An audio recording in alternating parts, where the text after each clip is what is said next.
Okay, I wanted to do a little tutorial on Raz Kids, just so that you understand a little better kind of what the assignments are for the students every day.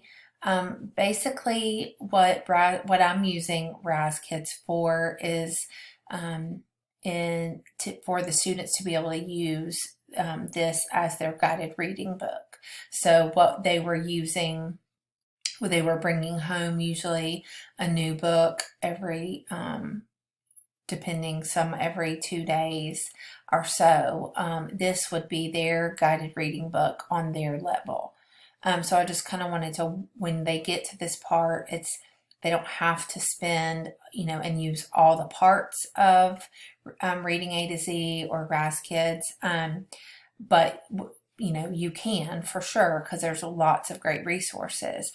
But what I'm kind of using it for is just as their guided reading book, so I can be able to see that. So I wanted to walk through. I just created a myself as a student, so then they will just put in their iRead number there to log in, and you can see there's the reading room, there's level up, and there's my assignment. So in my assignment, I have assigned them a book on their number, on their reading level rather. So I really want them to try and read it first. If they're having trouble with it, or if there is not a parent or an adult that's able to sit with them and practice, then if they need help with some words, they can listen. But I really would like them first to try and read it. So then you'll just click on the book, and it'll open up, or it'll have the front cover. It has the level that they're reading on. This is a level C book, titled Wash Your Hands. And there's the title page, and it kind of has a question. So if there is a parent or an adult helping, they could bring them back to that focus question. So that would be something we would talk about in our guided reading, group. So when should you wash your hands? So they want to think about that as kind of the the main idea of the book. That's the question that they're wanting to answer. So, and this gives them words to know: bathroom, between, fingers, pet, sneeze, wash. And then this is just gives some information for the teacher, kind of their guided reading level. So they would read it, and then they're just going to click as they go. Wash your hands before you eat. Now, something that I like, if they're having trouble with a word, and they can remember some of our different strategies that we use when we're reading. They can use what we call chunky monkey, and they can use the parts in the word. So they know BE is B, and then they know the sight word for, B, for, chunking the word up. We call that chunky monkey to help us read the word. So, but if they were to get stuck on a word that they may not know, you can either highlight it, so next time you go back, that maybe it'll help them remember it. You can even add words to a little word journal where you can make notes on it. Or if they're having trouble, they can click on that word and hear it before, and it will read it to you. So I like that. Then if you wanted to highlight it, if that was a word that was hard, they could highlight it. Or again, then you could remove the highlight if once they remember it. So you're reading it through, they're reading it through, at least once. I would love if they read it more than once, just because we're going to try and, read them the same book for about 2 days, and then take a little comprehension quiz on it. So wash your hands before you eat. Wash your hands. I'm not sure about that word. I'm going to click I can use stretchy snake, there's that bossy R. It's making the making that say But I want to add that to my word journal. Maybe I find some other bossy R words. So I could add that to my, to a word journal if you wanted to be able to write a sentence using the word after, if you want to put the definition about what that means, that you could even put that in. Now that might be more than what, for maybe a higher level, but you can always add like a little reflection too. So there's lots of things you can do as they're reading, but the main thing I want is just for them to practice reading the books every day. So wash your hands after you sneeze. Wash your hands after you use the, that looks like a compound word. I'm going to cover up this other part and just use Chunky Monkey, bathroom.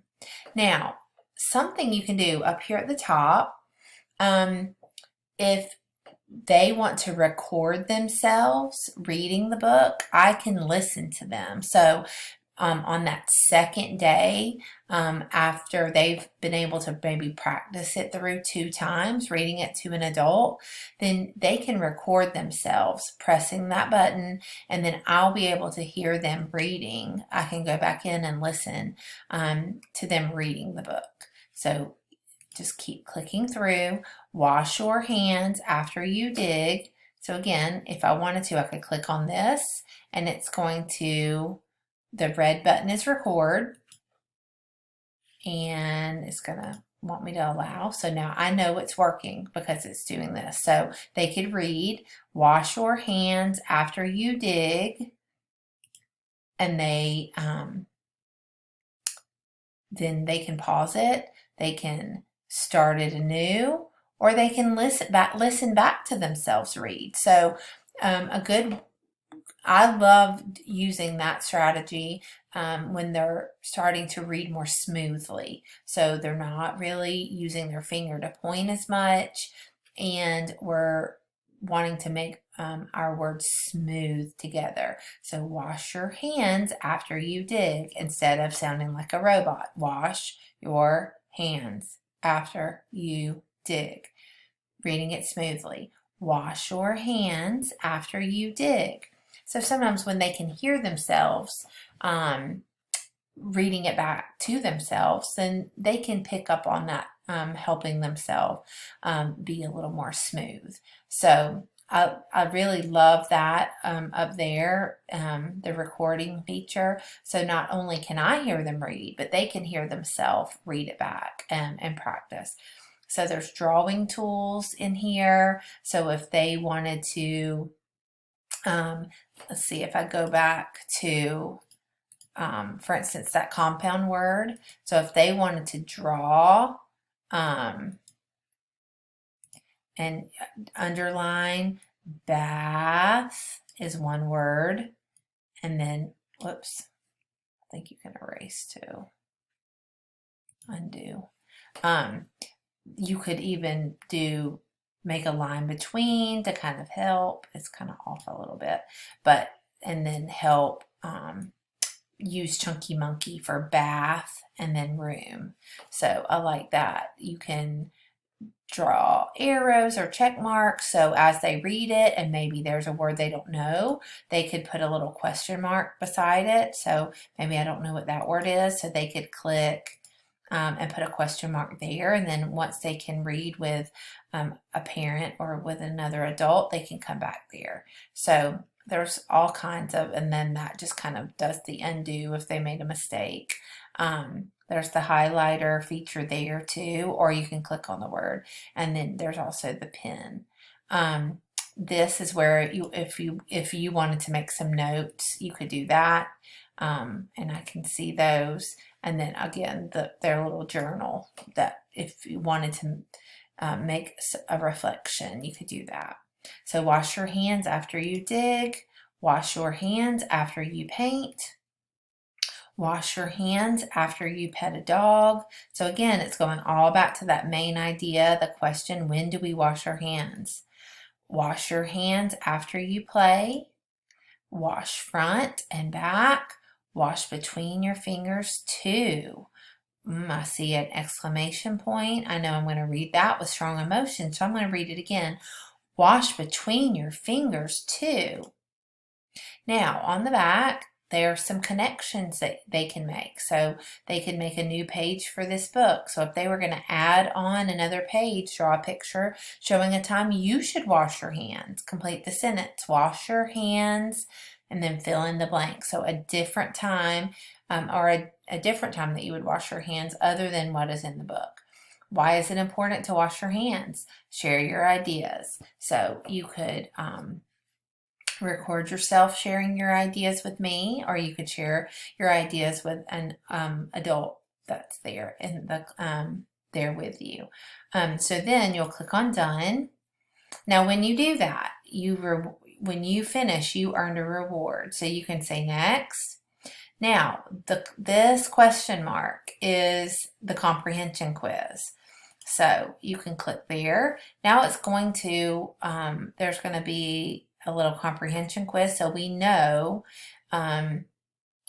did they understand what they read. So that's not something I necessarily want them to do on the first day, but once they've had a chance to read through the book at least 2 times, more would be great, then they can take the little comprehension quiz. What is the author's purpose for writing this book? So we've talked about that, the big idea or the main idea. What's the author's purpose? Is it to inform, to entertain, or to persuade? So they can click on the answer. So even though I know this isn't the right answer, to entertain, because this is a book that's teaching us something. It's not a fiction book that's entertaining. I'm going to click on it just so you can see at the end. You'll be able to go and see how many you got right. So then they do next. What is the main idea of this book? So now always wash your animals with soap. Wash your hands after specific daily activities. Remind an adult to help you wash your hands. So which of those would be the main idea? And again, they can always go back and they can change their answers if they realize, maybe that book wasn't to entertain. I learned something about it. I learned something. So is it to inform me? So you can go through. When are 2 times you should wash your hands? After a bath and after you eat, before using the restroom and before you play in the mud, or before you eat and after you dig? When would I need to wash my hands? Then, why should you wash between your fingers? Because dirt and germs can hide there, so that you can tickle your fingers, or because it is fun to wash your hands. Now, when I'm up here, if I want to go back and look at the book again, because I can't quite remember, you can click on the book and it will take you back and you can see if you can find the answer to that to the question. So why should you wash between your fingers? Because dirt and germs can hide there. And then now listen to this sentence. The soap is between. Now, so again, listen. Listen to this. It's going sentence. to read it to you. The soap is between my fingers. What does the word between mean? So if there's not an adult there to help them read the comprehension quiz, all they have to do on each of these is just click. What is the author's purpose for writing this book? So they can click on the question and it will read it to them. So then for the last one, what does between mean? So again, they can click on each answer and it will read it to them. One's hand gently over something. Is that what between means? The bubbling effect the soap and water make. Is that what between means? The space that separates 2 things. Between my fingers, that separates. So they could click on that. Then next, they're going to click on done. Super! You answered all of the questions correctly. So it tells them right away if you answered it correctly. So then the next day, they can go back to their assignment, and that book is still there for them to read for another. So